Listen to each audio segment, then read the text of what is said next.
Well, hello and welcome to my statutory. My name is Jane Lindsey and I run Snapdragon Life. I'm based in the middle of Scotland and it's the beginning of May. It is a beautiful, beautiful day out there, but it is really windy, so I hope that that's not picking up on the mic too much. So here on my statutory table today I have two pots from my main pot table. This one, look at this beautiful pansy, absolutely gorgeous, and I've forgotten the name of it, but I'll put it up on when I edit this. And then this one is called Green Goddess, and look at those flowers. The colour is just amazing. Unfortunately, because they've been under shelter, both of these have attracted greenfly, so they're absolutely covered in greenfly. So what I'm going to do is I'm going to move the pots outside into the wind in the hope that some ladybirds will find them and munch up all of those aphids. So in today's film, I'm wanting to talk about two things. First of all, I want to take you down to my studio where I am putting together a selection of works which are going to go into an exhibition next month. And I've got them sort of like almost finished but unframed and pinned to the studio sort of end board. I'll take you down and see that. And it'll also give you an idea of how different things go on in the studio. And the second thing that I'm going to show you is actually a film that I took yesterday.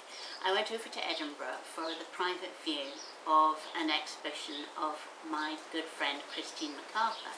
Now, I met Christine when I used to grow flowers, and she would come here every Friday and she would buy flowers from my van and she painted them and she put them together as an exhibition. It's called Friday Flowers. And if you've ever seen on Instagram stories, I often take a photo of my cat sleeping on the bed. Behind the cat, there is the most glorious painting of pink tulips. And that was one of the paintings that Christine did for this exhibition and which she very, very kindly gave to me. And it's just one of my most treasured possessions. So this week she has an exhibition opening in Edinburgh, and yesterday I went along for the private view, and before that the gallery let me go in and film some of the embroideries that are there. Because this is one of the interesting things about Christine's work. I mean, she's best known as a painter and a collager because kind of in the art market, that's kind of like the high status kinds of art, you know, painting. People know about painting. But actually in Christine's sort of own work, she has always done embroidery. You know, back when she was at Glasgow School of Art, she did embroidery alongside her painting. And it's only been in recent years that the embroideries that she's been doing have been beginning to get sort of like equal exposure with her paintings. What's really interesting about this exhibition in Edinburgh is that the embroideries get top billing, and there's one room which is pretty much just these embroideries, and that's what I have filmed yesterday. And they're glorious things, the detail in them and the humour and the humanity and just that feeling of something having been worked over such a long period of time is wonderful. So I hope that you will really enjoy them. But first of all, what I'm going to do is I'm going to take these pots and put them outside, and I will take you down and show you the studio. And here we are in the studio. You can see I've got some of those Belicia tulips are drying. I don't know whether it works, but they're in kind of the airflow from the front door to the back door. And then here I have some monotypes from plants, which were samples, because that's what the workshop is going to be in the studio club this month. So that goes up on Tuesday, the first bits about what you need, that kind of thing. And I will send out an email to all studio members. And here, the thing in the studio table, I have some wool that is dyed with Swiss Sicily, and that's going to be a cardigan for me. And then here, this is an onion skin thread, and that one, which actually you can't see the colour very well in that at all. And if moving it helps. No, it is a beautiful gold colour. Anyway, they are threads that I need to wind.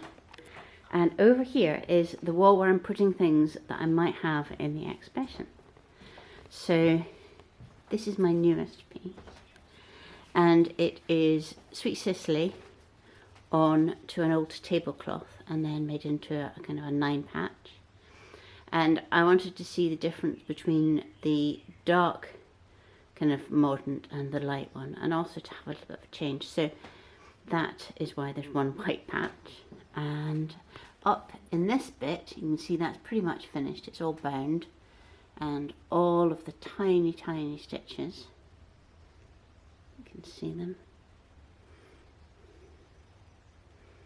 But the bottom and the left edge I haven't done yet. And then up here, and I might have to make it lighter for you, are some applique embroideries that I've done with vintage fabrics and plant dye fabrics. They're very, very small. And then there's one over here, which is a bit bigger. Again, bottles on a windowsill. And this one is birch leaves in a bottle. It has these embroidered stones, like pebbles on the side, which again, I don't know whether I can get them in really close. You can see all of the plant dyed embroidery and on the birch leaves. Down on the table, I have a basket full of wools that I have dyed for my blanket, and then some threads in a box which will be going up for sale probably next week. Studio members will get an early link, so look out for that if you're interested in threads. And going backwards to the treadmill desk, where I am getting speedier. Here I have some threads waiting to be labelled, and then I have a piece of tablecloth which I'm just doing running stitches on in silks, and then I'm hoping that I'll be able to print my leaves on top of that and see what happens with the text. This is the final piece I want to show you, which is all plant dyed fabrics from the garden here, which has been made into a strip patchwork with freehand machine embroidery. Hopefully be able to have this bit in the exhibition, but it is, you know, a difficult size, and it's also going to be a work in progress because it is, I have a lot of quilting still to do. This is very fine running stitch quilting. It's very heavily quilted, and I'll explain a bit about that. The piece is called Thinking of Bamboo Delight, and the story behind it is my daughter after school went to Mandalay in Myanmar for a year, and she taught English there. And so in February 2019 we went out to visit her, and I just fell in love with the country. I've never felt as home anywhere before. We went to Inle Lake, to a town called Nang Shui, on the banks of Inle Lake, and there we went for a cookery class at a cook school run by Sue and Leslie, her husband. And there, it's called Bamboo Delight, and there we learnt to cook lots of traditional Myanmar food. And the cook school, Bamboo Delight, fund a school, like a school for local children, and a library, and also eco projects in the area.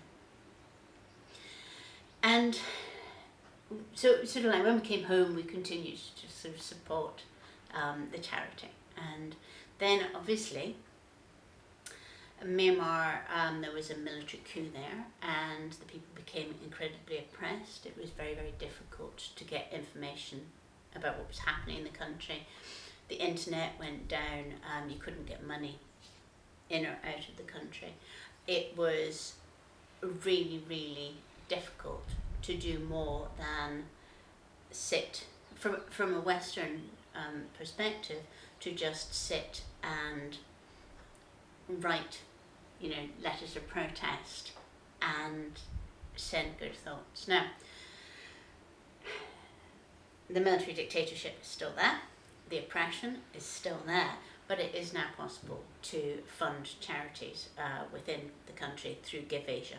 So I'll put the link to the Hand to Hand charity, which is the charity which is connected to the Cook School, underneath here. But this whole sort of quilted piece, the point of the small stitches is that it was thought about and started when I could do very little but worry and think and just send out good thoughts, because there was nothing else that I could do. That sounds quite heavy for a piece of embroidery, but I do believe that there is something about very calming and centering about hand sewing. And I also think that when we're thinking of people while making something, so if you're knitting something for a baby or for a friend or whatever, then there is elements of your good thoughts that go into it. But anyway, quite heavy for a bit of embroidery, and I'll put all the links below here, and you can see what I'm talking about. But now I'd like to take you to Edinburgh and to Christine's exhibition.